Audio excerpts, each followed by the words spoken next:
Good evening. How could this happen? A little boy found dead in a hot daycare van.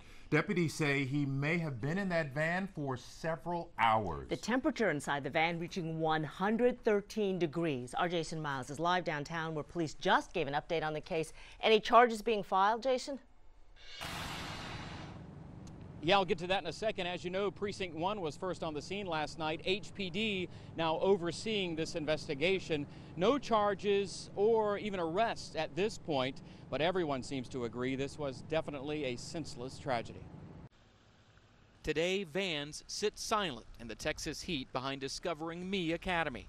A sign on the Northwest Houston daycare's front door states, "Closed until further notice."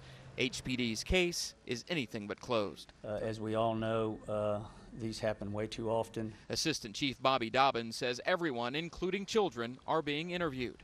But the district attorney's office will ultimately decide if criminal charges are filed. And these deaths shouldn't happen. They happen in this city and across the country. And all of us as a community need to really be diligent about taking care of our children and our elderly and people that might be left in a vehicle. In this case, police say 3-year-old Raymond Pryor was found unresponsive on a van some 4 hours after it returned from a field trip to a park. The boy's father had come to pick him up, but instead ended up with him at a hospital where he died. We're told daycare employees thought all children had been accounted for. Some parents showing up this morning had still not heard the news. Really sad. And they have like a lot of field trips and things like that, and you have to sign off to let your baby go.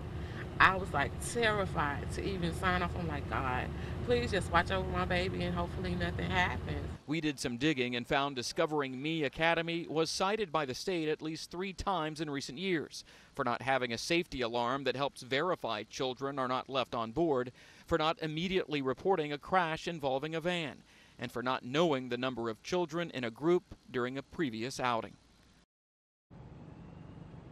And late today, we got word that Raymond Pryor's family will be addressing the little boy's death. That is scheduled for 5 o'clock. We plan to stream that live on khou.com and the app, and I'll have much more on this investigation coming up at 6 as well. Guys? All right, Jason, thanks. If you want to check the background, by the way, of any daycare to see if there have been any violations, go to the Department of Family and Protective Services website, and we have the link for you at khou.com.